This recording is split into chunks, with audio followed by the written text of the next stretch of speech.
नमस्ते दोस्तों, संस्कृत यात्रा चैनल में मैं आप लोग का स्वागत करती हूँ। मैं भारती कुमारी आज आप लोगों को कक्षा 9 के लिए व्याकरण विधि जो आप लोगों को चलता है उसको पढ़ाने शुरू करने जा रही हूँ।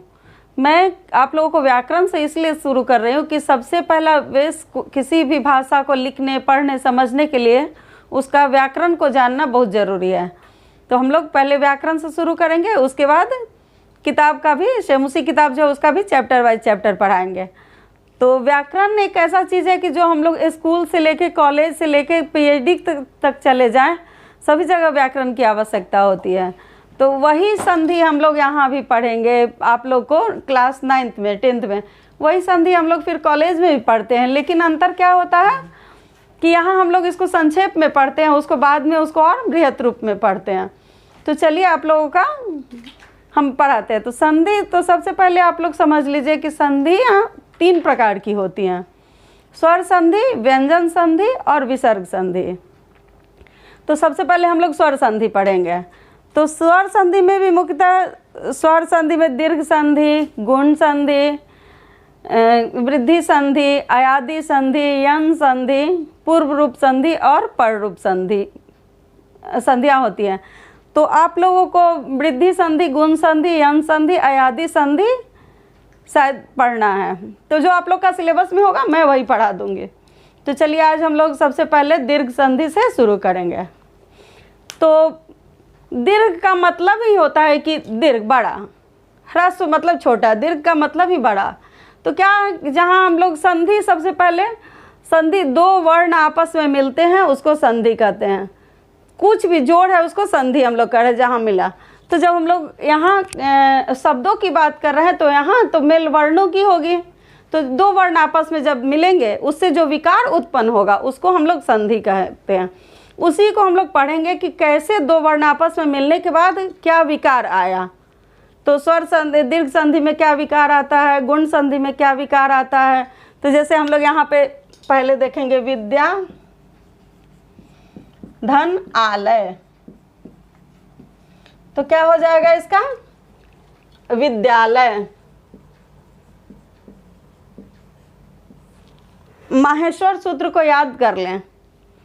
अ उन ऋल ऋक एवं औच हयवरट लन यम अंग ननम झव य गड़दस जब गड़दस खप छटथ चटतप कपय शशर हल।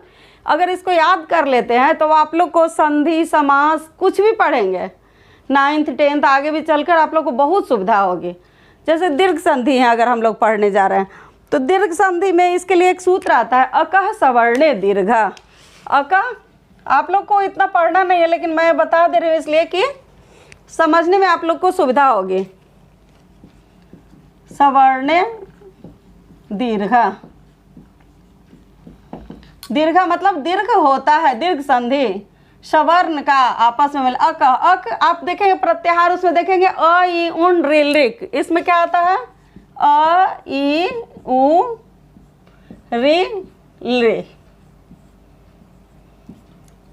तो क्या है कि इसी का हम लोग दीर्घ संधि, केवल इसी का दीर्घ होगा, जहां भी जहां दीर्घ होगा इसी का।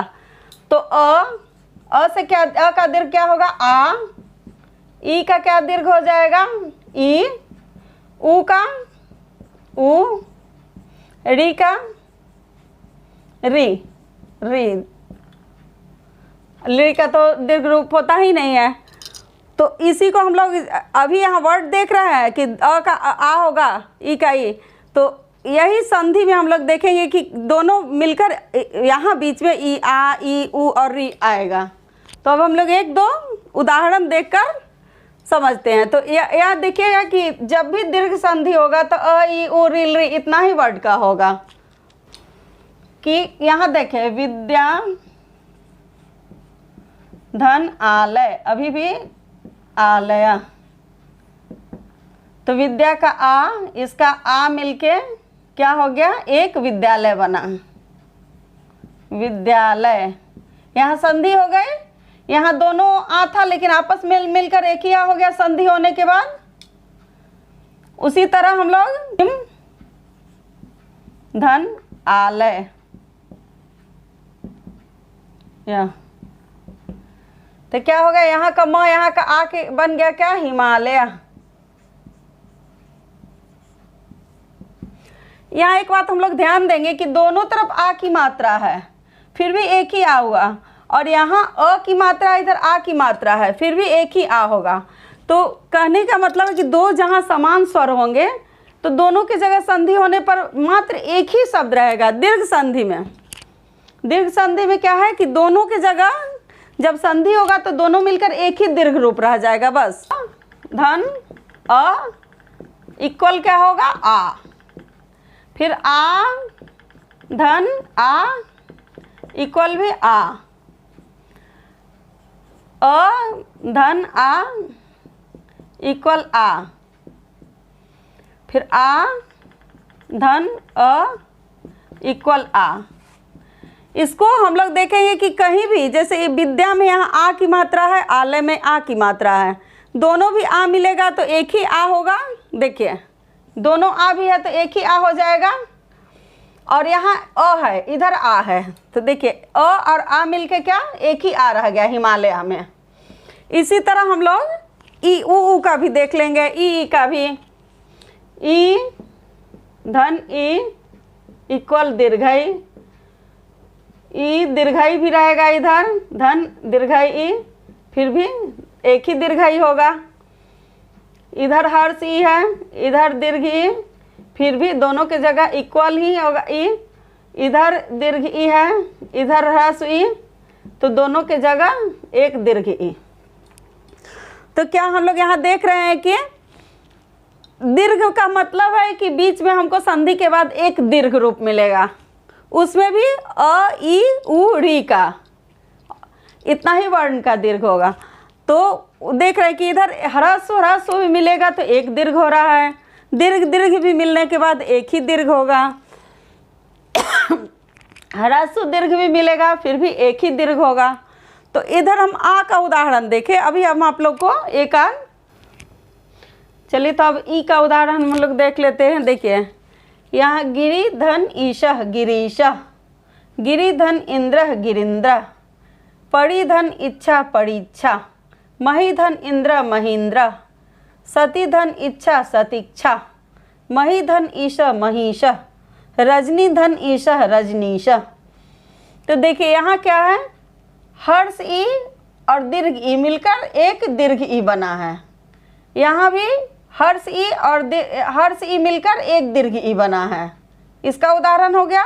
फिर देखिए दोनों हर्ष का हर्ष ई और दीर्घ ई मिलकर एक दीर्घ ई, इसका उदाहरण हुआ। फिर दोनों दीर्घ, यहाँ दीर्घ ई है और यहाँ हर्ष ई है, फिर भी दोनों के जगह मिलकर एक ही दीर्घ ई बना है।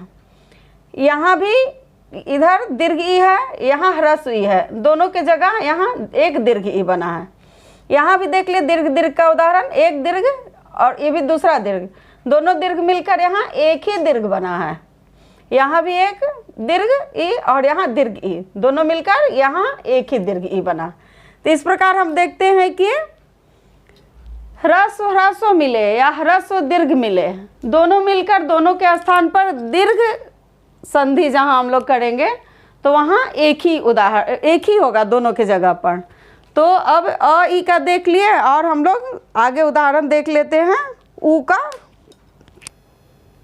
देखिए बच्चों, तो हम लोग देख रहे हैं कि दीर्घ संधि में चार स्थितियां हो जाती है आपस में, आगे पीछे दीर्घ और ह्रस्व करने का।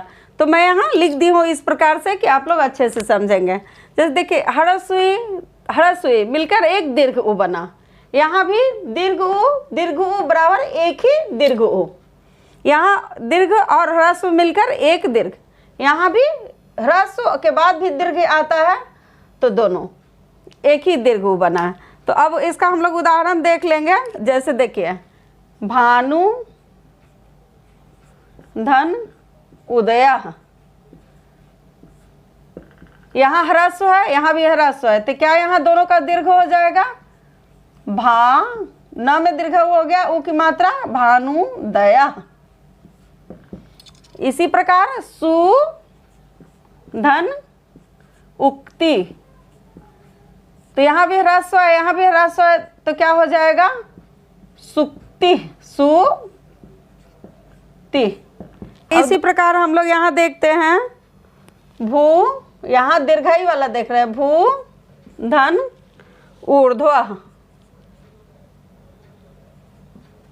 ऊर्ध्व, भूर्ध्व इक्वल भूर्ध्व। उसी प्रकार वधु धन ऊर्मी इक्वल क्या हो जाएगा, वधूर्मी।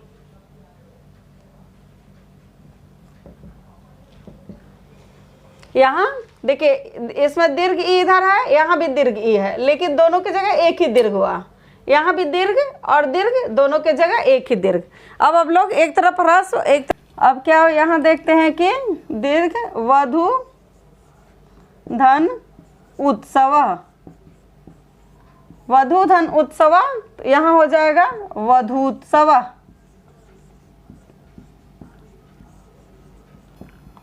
सव, फिर भू धन उद्धार इक्वल भू धारा। यहाँ हो गया, यहाँ दोनों तरफ दीर्घ है और इधर ह्रस्व है, लेकिन दोनों की जगह एक ही दीर्घ दोनों में बचा है। अब एक और देखते हैं उदाहरण, ह्रस्व उ और एक तरफ दीर्घ उ का। धन ऊर्मी बराबर सिंधूर्मी, सिंधूर्मी। उसके बाद फिर भू धन ऊर्मी इक्वल क्या, लघूर्मी।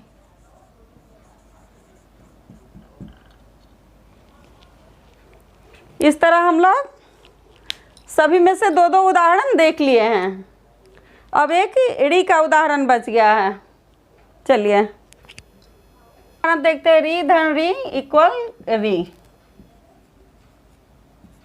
तो इसका आएगा एक पितृ धन ऋणम, ऋण इक्वल पितृण।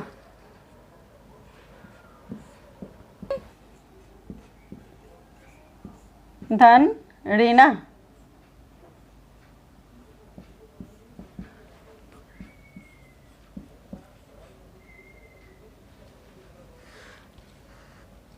मातृण।